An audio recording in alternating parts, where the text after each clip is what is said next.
Rigsters here, back with a traditional YouTube style video. Today I'm doing the F18, so also using the head tracker. Sorry about that. So basically this video, gonna quickly show you my own way of starting up the F18 in DCS. A lot of people have already done a lot of videos on this. I'm just going to show you the way I've learned how to do it. This is not going to be like by the books for any case. And, well, I'm just going to show you a simple way of doing it without going too fast, because I feel a lot of these tutorials are like hyper chipmunk speed sometimes, and if you're really new to the game, it's kind of can be overwhelming if you're not familiar with Fight in general. So I'm going to assume for this video that you know nothing about what to do with the plane. Now, for full transparency, I am using a HOTAS joystick, particularly called the VKB Gladiator NXT Evo. If I mention certain buttons and stuff, it may not always apply to your gamepad or fight stick. And also, as one last thing, I would highly recommend, if you are more serious about fight sims in general, is getting a head tracker such as the Lean Clip, Track IR, or the new Monkey. I think it's called Virus Monkey. I don't know about that third option, but that is also a valid option for if you don't want or have VR capability. It's especially the Delete Clip, which I personally use. I bought their all-in-one kit, the wired version, and it's running pretty good. It's a much big step up from OpenTrack using the webcam. So with that, let's get started. Alright, so we're doing what's called a cold start, which means there is no electrical power, there's no radio, your plane's just sitting here quietly. Eagle-eyed viewers will note that I'm doing a single-player ground from spawn cold start in Mission Editor. This is just for computer resource savings, and also I can just show you without having distracting noises and stuff as well. So the first thing you gotta do in F18 is, how do you power this on? Well, there's a whole bunch of panels all over here, and it can be very intimidating. And as a side reference, as I'm going to zoom in to show you where you start, which is on the bottom right panel over here, I have been looking through and pouring through lots of community posts, in addition to a very well written Chuck's guide, which I'll put in the description below, is commonly cited because Chuck's guide, if you like reading, is also a very handy, valuable source that's helped many players. And there's also joining certain communities such as Tactical DCS, Mambo, and Fight and Flight. Fight and Flight. I think I got that name kind of jumbled a bit, but it is FNF Squad.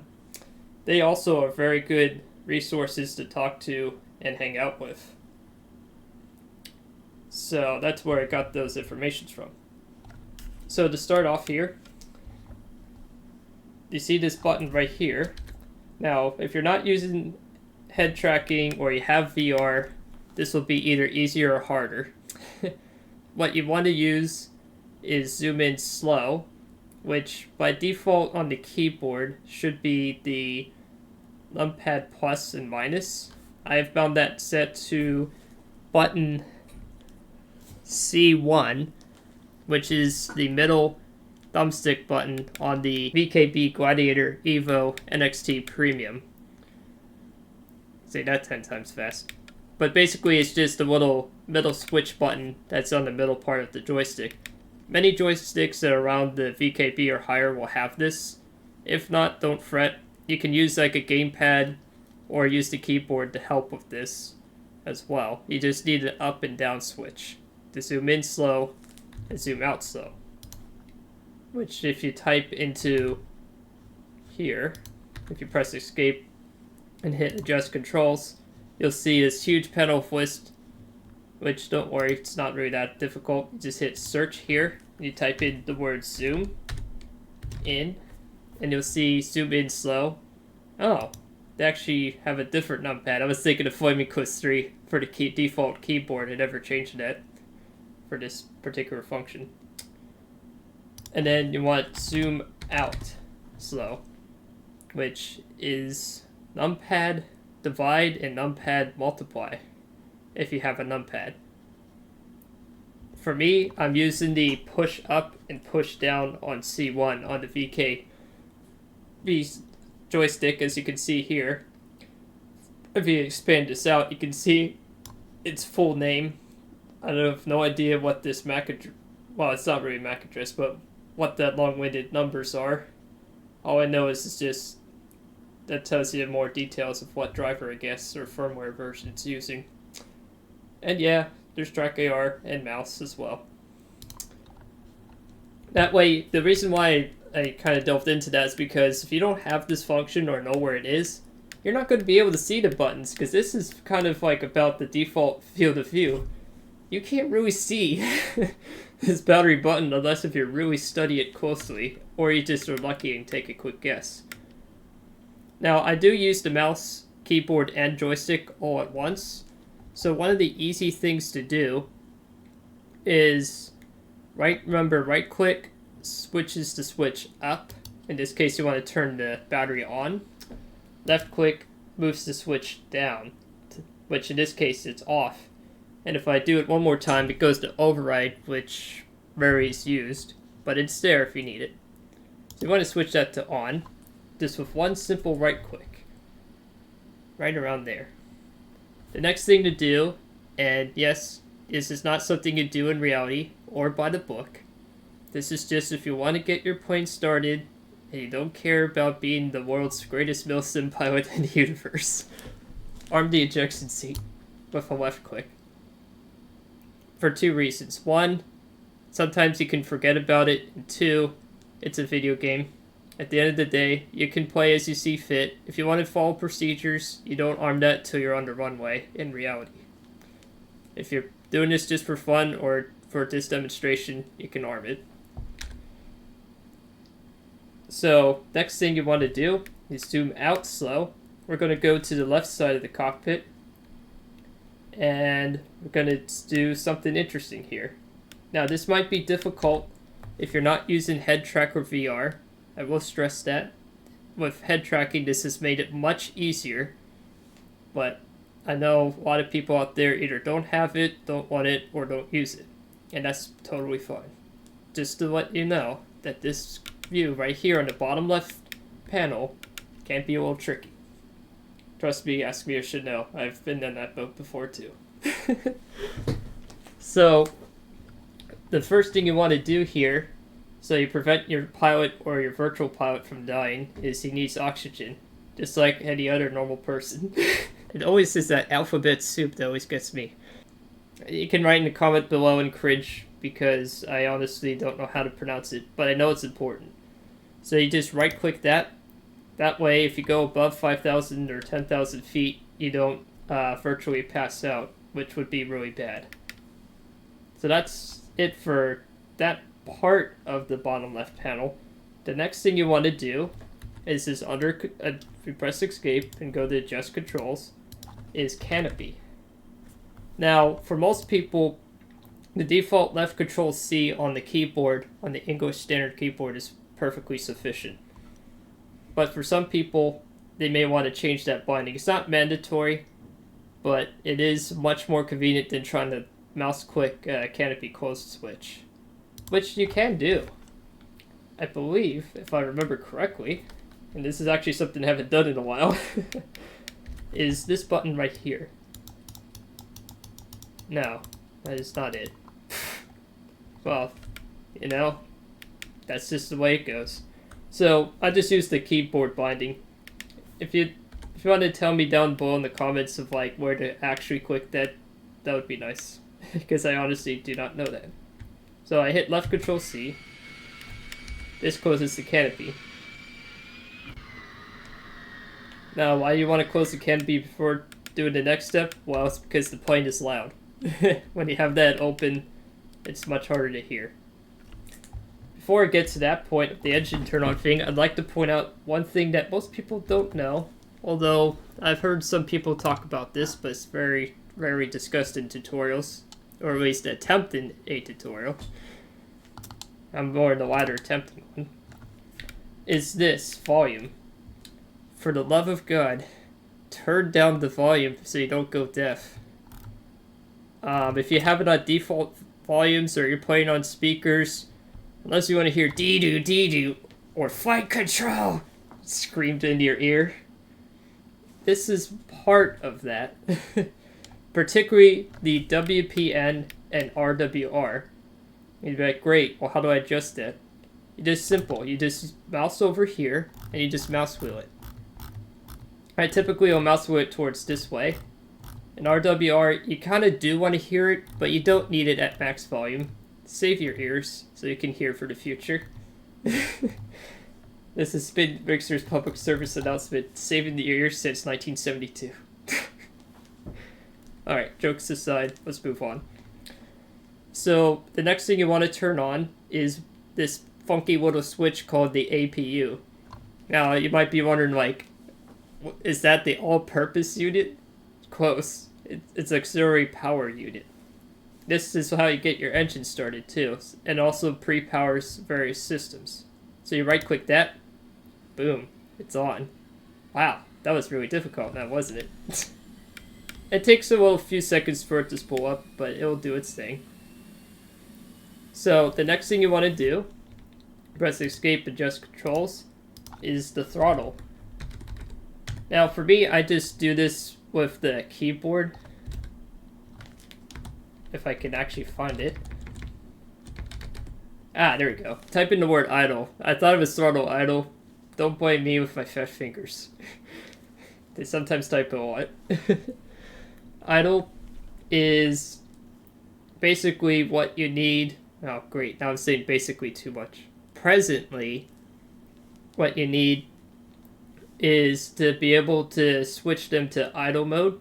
Now, you can bind this to your HOTAS or gamepad if you have enough buttons to do this. It's not absolutely mandatory, but it is recommended that you at least memorize some kind of functionality with it, because if you're doing cold starts, you at least need one of these to work. So, you want left throttle, left idle, which is right alt home, and throttle right idle, right shift home.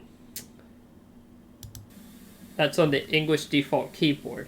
Now, for game reasons, until this changes, I like to do both right alt home, right shift home. And as you can visually see, the throttle's moved to idle position. That means you can pre-ignite them.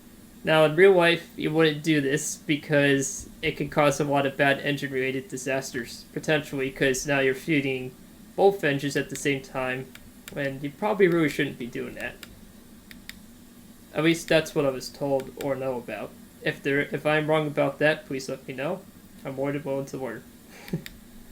So, next thing is, right next to APU, is engine crank, or ENG crank. So, this I actually would advise doing by the book, even though it doesn't really matter in the end if you're just trying to start it, is to turn on, right-click that to the right engine. And you'll hear the engine spool up and stuff. It'll go through the automated sequence as I unpause the head tracker here. What that does is it ignites the right side engine. And I'll show you the good stuff down there eventually. We'll bring your attention to this bottom left screen right here. It says RPM and all this good stuff right here. Basically, you want to wait till the engine is at idle, which typically, once it settles down, about 64, 65 RPM. If it's at 64 and not 65, your plane's not going to blow up. It's a game thing. So, the next thing you can also do with this panel with the mouse is you can change the modes, which we're not going to do. Quantity, not going to do, but it's there. This up and down arrow. And as you see these huge numbers here, this is your fuel in gallons. Well, US standard gallons, not imperial gallons. There is actually a difference. This is in standard US gallons. And you might be saying, why is bingo 0? Doesn't the plane warn me if I'm going to run out of fuel? Technically, yes, at around 2,000. So what a lot of players, including myself, do is you can either tap this button in terms of 100, or I found out recently, you can just hold this down and look, it adds up. There you go. I set it to 3,000. That's about 20 to 30 minutes depending on weight, altitude, and how often you use the afterburner. Approximately. And that's assuming you're not going full tilt. If you're going full tilt, forget it. You're screwed. So, another thing you can do on this panel is you can make this brighter or dimmer. The IFEI panel, you can make that brighter or dimmer. Usually the default's bright enough, but just for the purposes of demonstrating the button with the mouse wheel, you can twist knobs such as these. That's what full fidelity is capable of doing. Next thing to do is to start up the left engine, so we'll go all the way back to engine crank, and now we do the left side. So if you pre-ignite the engine with right alt home, or right shift home, respectively, if you screwed up that step, just make sure, just set them both to pre-ignite, and then you'll know which engine to crank next. So you might be saying, what if I accidentally press right? Well, it doesn't let you pre-ignite it anymore. It's already turned on. See, if I right click this, it won't let you do that anymore because it's already running. At least the plane's smart enough to prevent itself from hurting itself. But you can annoy the F18 by doing that, and it won't do anything after it's pre-ignited and all that. So then you just left click, and I'll turn on the left engine. And as you can see, it's pulling up. So while it's doing that, to not oversaturate oneself, I'm just going through the basics. I'm not going to do too many complicated stuff. You have these 3 screens, and you might be going, well, the screens aren't on. How the hell do I turn these on? Don't worry. It's actually very easy in terms of turning them on. It's just how you turn them on sometimes can throw a lot of people off. So this left panel has a night and day function. If you right click it once, words rigs. Right click once. This will show night. If you right click again, you'll see, hola, you have a screen with words. And words mean something. So that's how you turn on the left side panel. Then if you zoom out with zoom out slow, and you go up to here near the nose, you might be reading the brochure and going, gee golly whiz, there's no HUD, but the engines are on. Is this plane broken? No, it's not broken. You have to turn it on. So to turn this on, you want to scroll this mouse wheel right here to bright. That will turn on this middle panel eventually. The one you're looking for to get the actual HUD, not the numpad HUD, is this button right here near the AP IFF. You want to switch this with the mouse wheel. Just scroll it up, and it should turn on very quickly. There you go. You now have information there. Now you're starting to feel like Top Gun. But wait, there's more, as Billy May formerly used to say. You now have to turn on the right screen, because what's the point of paying or trying it for free for 2 weeks if you're using standalone? I don't technically own it now because I actually did buy it. It needs all 3 screens in order to function well. So you just right click this night day button here, switch it to day for daytime, night for nighttime. That's how simple it is. You might be saying, well, what if I use daytime and nighttime for daytime? Well, I could quickly show you that. This is what it looks like in day. This is what it looks like at night. So you can play around with that. There's no like bad thing if you put it on night on day or day on night. It's just the brightness is going to blind you prospectively. In the daytime, if you set it to night, you'll be squinting, and then at night you'll be blinded. There you go. Now, for the one that confuses people, this middle screen right here, you turn this on to bright with the mouse wheel.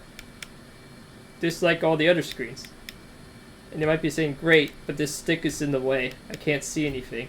Well, if you mouse over it with your mouse here and right click it, your controls will still work, but now you can actually see the bottom panel right here. And you'll see this really cool colored map that almost nobody uses in this particular mode function for the F18 because all these symbologies are hard to see. But it is a cool feature. It actually is pretty handy, but you can't normally stare at this screen this close to point blank. So most people will do. And this is one of the few things I'll do with the HUD today. As you left click mode, you can see there's different options. Just click it one more time, and you get this much easier visually to see what you're doing. Now you see this 0G in the middle here with what looks like a T-shaped object with a crosshair. That's actually your plane on the ground, well, or in the air, depending on how you spawn. And this 0G. 0G is ground speed.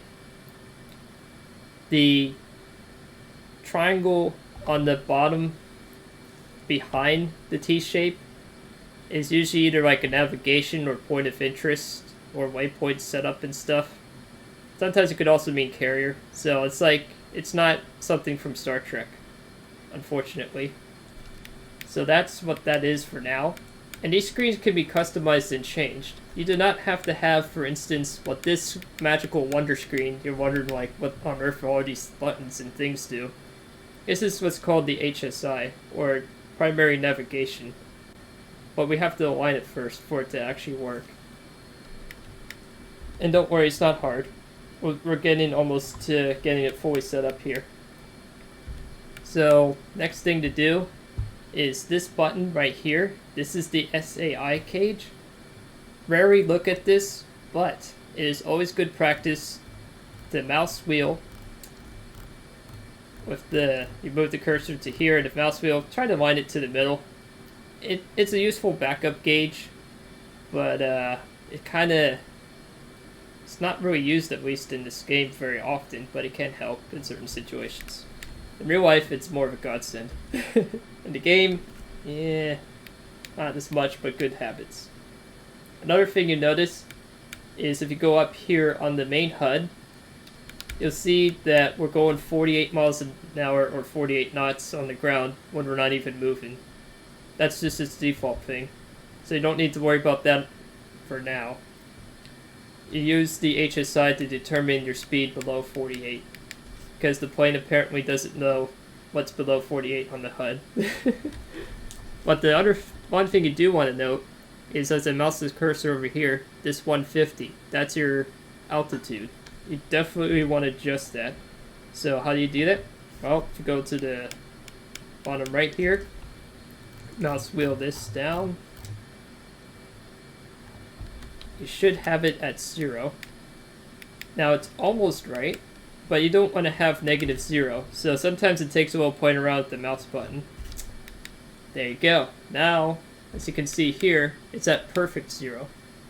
Now you might be saying, Riggs, that's persnickety crap. Why do I have to worry about -0 and 0?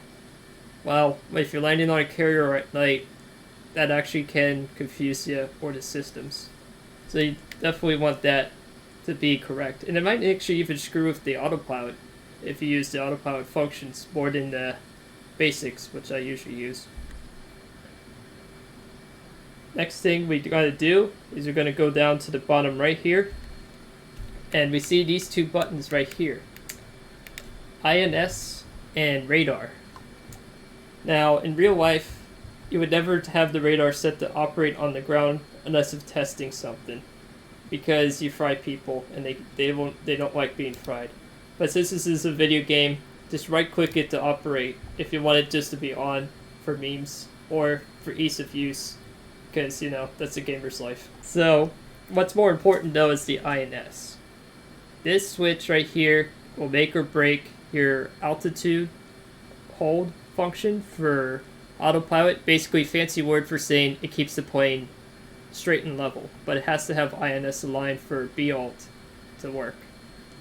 If you're on CV, that means carrier vehicle. We're not on the C, so we right click this INS switch to GND. No, it does not mean Gamers Nexus Division. It means ground. And you'll see in the bottom middle screen, as I quickly pin over to here, it says GRND, no at. It has to align itself.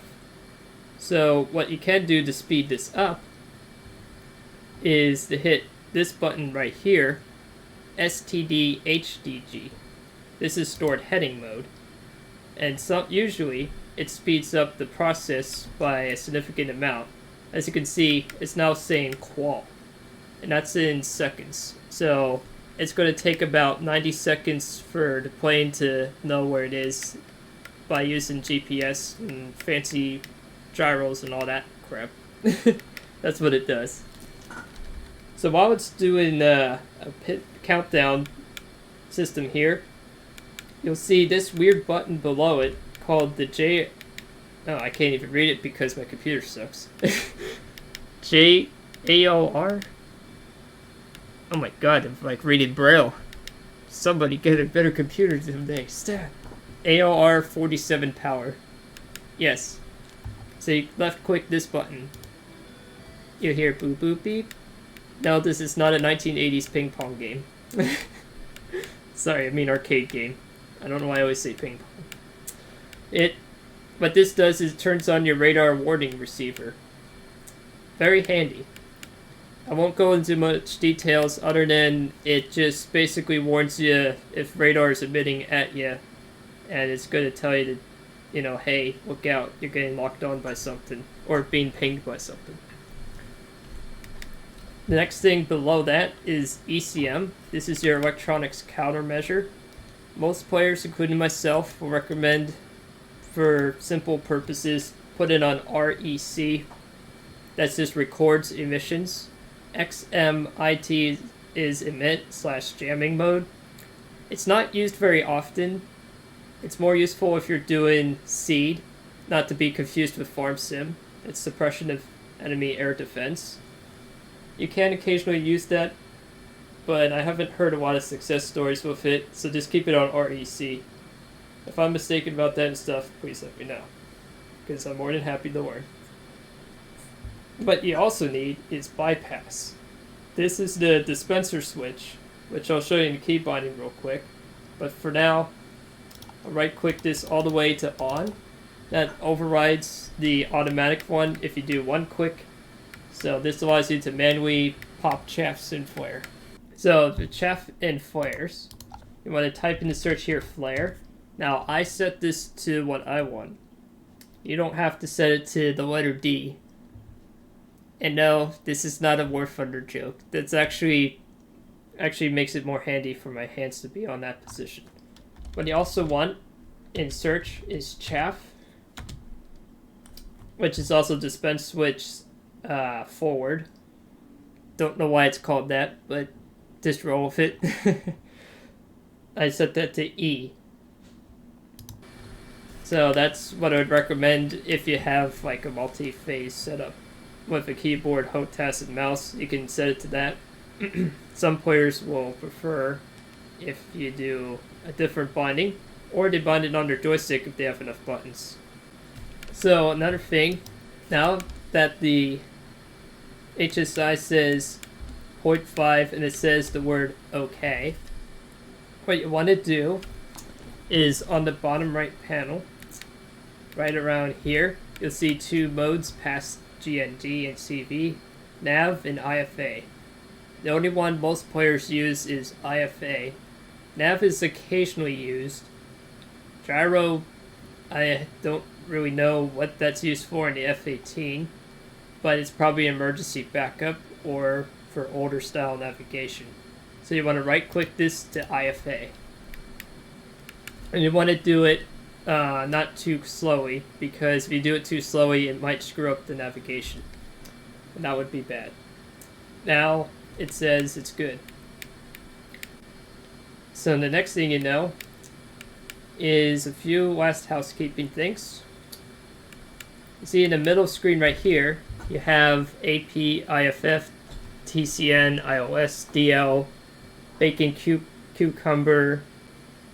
So what you want to do on this panel is if you press IFF here, now select IFF, that's Identify Friend Foe. Very useful for training and knowing, emitting signals saying, hey, I'm an F18, please don't shoot me if you're on my side, kind of thing. So you press the IFF once and then hit on. And now the default mode, which is XP, I jokingly call it Windows XP. I don't know what XP really stands for, I just know that this is just the default, and for most people this suits them just fine. The next thing you want is the D/L, that's your data link. This allows you to see what other people are seeing through either AWACS, the carrier, or other planes that have data link on. Extremely useful. First one, press on, that's the carrier one. Press DL again, and this is the more important one, on. So why do you turn it on twice? Well, the first one is if you're on a carrier. First one with data link is the carrier. The second one is your buddy/share signal. You can modify these in Mission Editor or do really elaborate things with it, but most people just use the default. At least for this purpose of this video, we'll just use the default that allows you to share and receive other people that have data link, which a lot of planes in this game do, not all of them do. Like the Warbirds. World War II planes do not have data link. They used hand signals and radio. That's an example. Next thing. Down to the bottom left corner again, we see this panel called FCS. If you mouse over here, you need to do two things with FCF. You need to reset it and set the takeoff trim. Now, most people, including myself, will say press and hold this button for 1/1000 to 1000, 2 seconds.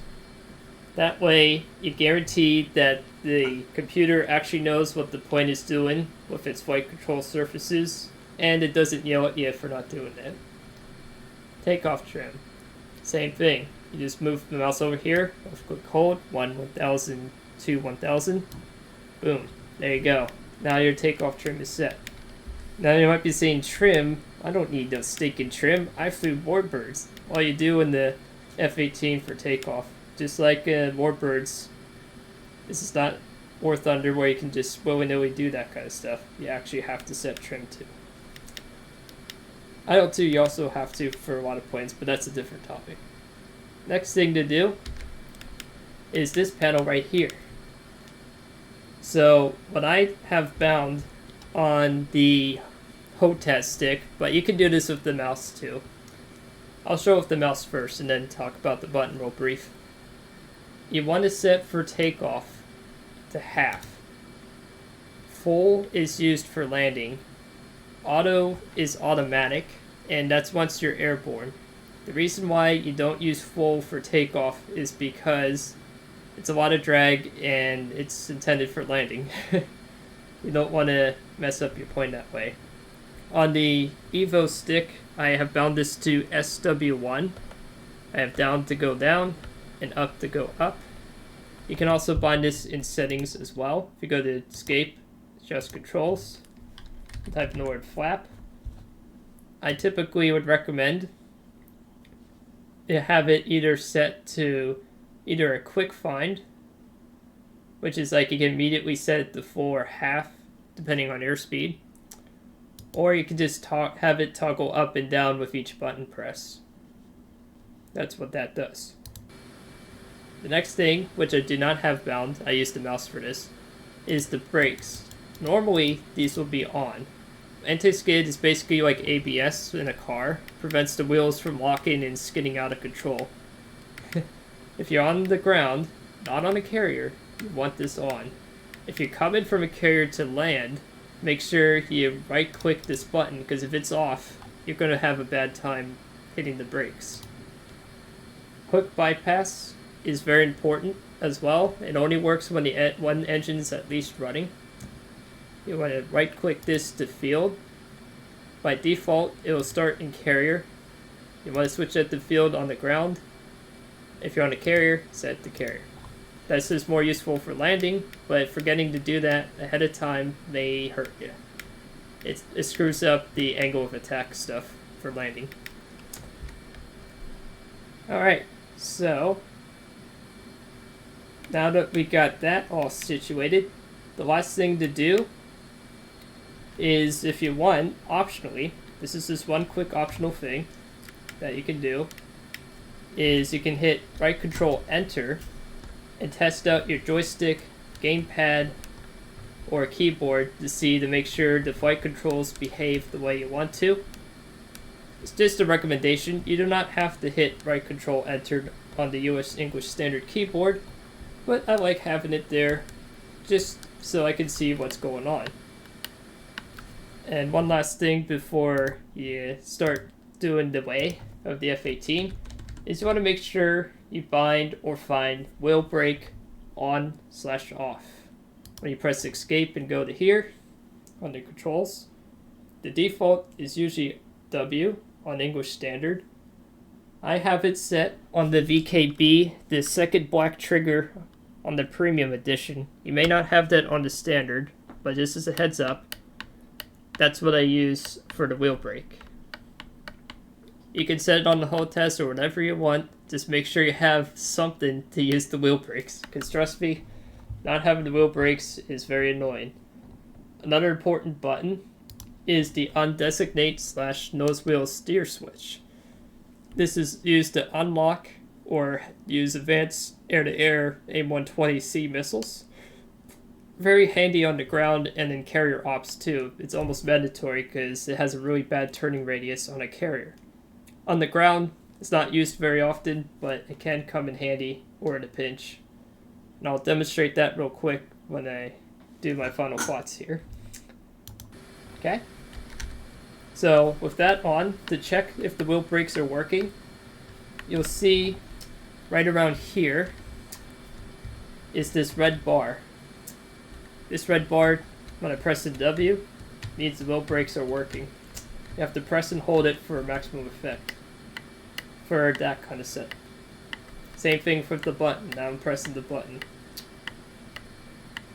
Once you make sure that all works and you verified on the HSI on the bottom screen here that it doesn't say degrade, or if you look up here it doesn't say degrade, your plane is pretty much set up for a very basic overview.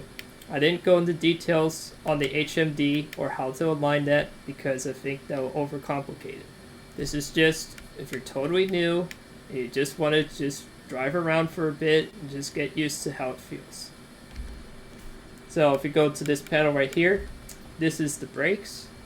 Do not release the brakes if you're still aligning the INS. You do that, you're going to screw it up, and you're either going to have to figure out the manual method of realigning, or you just restart the whole thing. A lot of people will probably just say restart the whole thing if you're still learning the jet, because trust me, the manual reset process is overly complicated. So you just left click that. And now, if I press F2, now you won't always have a fuel tank here, but I just did that just to test something. I'm using the arrow key, the numpad keys to adjust the view with zoom in out slow and zoom in slow. You can gently throttle up. And see, she's going. So I'll just move it out here just for a little bit and then just hit the wheel brakes.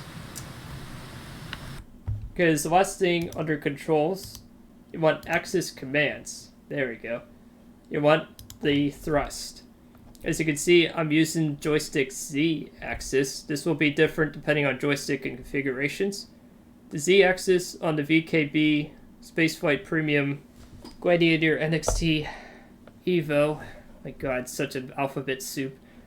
It's basically the middle switch that looks like a flapper. That's what I'm using for the thrust. That's what that does there. So that's very important to bind depending on your controls. And with that, do one last quick thing, just so you know how to taxi a little bit. That's what they call driving on the ground in flights. Now, since this is a single player, you don't really have to worry about traffic, but in multiplayer, just make sure you look left, look right, and you're like, oh no, my plane's going straight, how do I turn? You twist, if you have a twist axis, you just twist the rudder, or you use the rudder keys. I'm assuming you know what the rudder key is. If you use the undesignate wheel control switch, this will come in handy. If you're going slow, this will help you turn really tight. And if you see on here, NWS, that means nose wheel steering is active. High means it allows you to turn tighter. You have to press and hold it to see it. So if you don't know where the rudder is, go press escape controls and type in the word rudder. Default is left Z and X on the keyboard. If you have a joystick, gamepad, HOTAS, it will be under here. As for the VKB, it's called RZ. Don't ask me why, that's just the way it goes. Okay? So that's it for this first attempt of making a DCS video in general. Hope you learned something from it, and I'm willing to also learn from you, the viewer, or the DCS Flight Sim community. I know I did gloss over some really more advanced features and functions, and I did not touch on the HMD because I just wanted to make a simpler video in that regard. This will at least get you up and running. It will not have the helmet running, but it'll have basically almost everything else set up, ready to go, and then you can go from there. This is Rigsters Journey, signing off.